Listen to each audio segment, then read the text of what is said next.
Welcome to NMS. I want to talk to you about something that's really important, and I believe a lot of people dismiss it. Now, a lot of people are very much into their if it fits your macros type eating, and yes, if you're in a bit of a bind and you're out and you've got to eat something different, okay, obviously you're trying to find something as close as what you can possibly find to what you should be eating. But when we actually look at food quality, okay, obviously the moment that we start to process foods, we lose some of the quality. And if we start adding things to foods, we also lose some of the quality, and also what that food is made up of in terms of the original ingredients that went into it. So if you put quality food into that processed food, you're going to get quality out, but obviously you're going to lose some of that quality when you process it. And what do I mean by that? I mean that things that, for example, if you're going to have, let's say, beef mince or chicken mince from a supermarket, you've got to realize that because it's cheaper, they're probably going to use cheaper quality meats, and they're also going to use fillers, okay? So I'm going to discuss a couple of things that I changed just recently and how that actually affected me. Okay, so recently there's a couple of things I changed, okay? And these were quite dramatic changes that I made, and there was reasons for it, okay? The first thing I did was I switched from ready-to-drink protein drinks after my workout to a WPI-WPC mix. In other words, whey protein isolate, whey protein concentrate, okay? And I have that in water. Now, having that in water, first of all, that's obviously going to reduce the fat. Secondly, the RTDs were actually made from milk protein isolate, not from WPI-WPC. And I don't think there was the same amount of protein in there, because obviously I think the serving size that you actually have in the protein drinks was just a little bit more protein. So overall, the quality of the protein was higher. Overall, the amount of protein was greater. Okay, so the amino acid profile is better and there's more of it. So basically what that means is that I'm getting more quality protein. Okay, the second thing I changed is I switched from having sometimes beef mince, sometimes chicken mince, to chicken breast and steak. And the reason we did this was because a couple of times we'd eat it and we'd have problems with digestion, bloating. I'd have diarrhea sometimes from it. And it just wasn't doing too well with my digestive system. When I actually had a look back at it, I realized that it had more fat, far less protein per 100 grams than I actually believed it did. So I think they must have changed something over the course of time. And when you're buying something sort of, I guess quite consistently, you're sort of used to having the same quality. When the quality drops, maybe you didn't even realize it because the supermarket chain changed the way they make it, okay? So generally speaking, when you're having chicken breast or you're having steak, you know that the protein quality is going to be higher than if you're having beef and chicken mince, because the quality of the meat is better. But also the fat to protein ratio is different. You're going to have more fats, less protein. So overall, your calories, if you want to match the protein, is going to be much higher.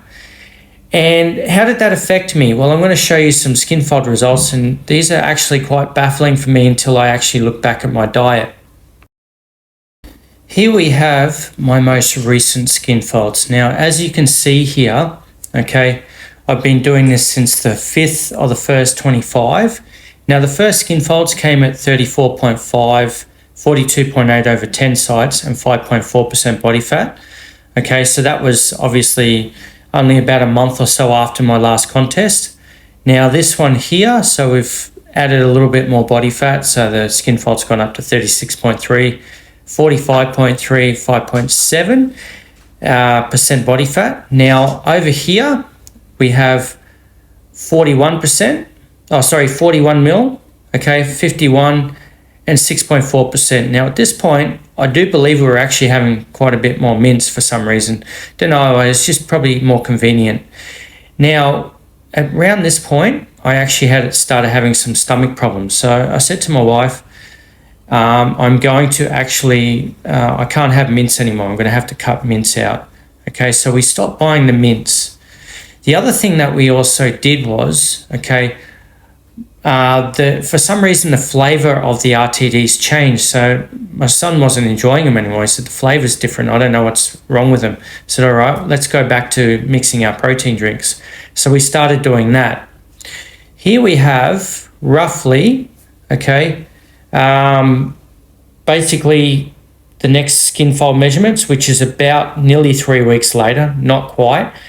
Now, my skin folds have gone down, okay, over the 9 sites and 10 sites. My body fat percentage has gone down, but my weight has gone up, 78.5 to 79.6, okay.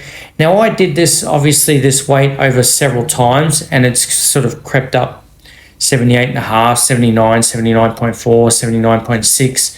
It's been going up slowly, but body fat percentage has actually dropped.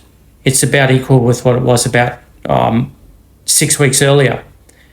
So the only change I made was actually having better quality protein and more protein and less fats, okay? So my protein quality was higher, my actual amount of protein was higher, and my fats were lower. This is the net result.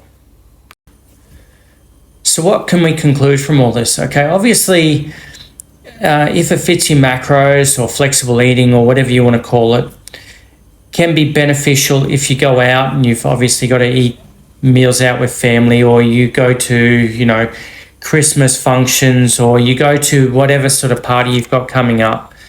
But generally speaking, 95% of the time, your food quality has got to matter. So what you're actually eating and the quality of the protein, the fat to protein ratio, okay, and fillers, and obviously the way it digests makes a big difference to your body. Now, if you want to go and put meaningful muscle on, or you want to lose body fat percentage, okay, you've got to look at your food quality, and you've got to really decide whether you're going to take this serious or not. Because if you're not really taking your food quality serious, okay, and you're just sort of going, it's just calories, I'll just smash down takeaway foods, or I'm going to, just eat whatever that's sort of close, and I'm not going to prepare my foods more, you're probably going to actually diminish your results, okay? And I'm an experienced person. I've done this many times over, but sometimes you get a little bit lazy, you get a little bit busy, or you just do things because it's more convenient. Sometimes convenience doesn't actually help you as much as probably what it should, okay? So take a little bit more time, prepare your foods, make sure that the quality of the food is there, and I guarantee you the long-term results will be much better. Thanks for listening, guys. Like, comment, share, subscribe. I'm going to be doing more useful videos like this with helpful content that's going to help your results in the future. Thanks a lot.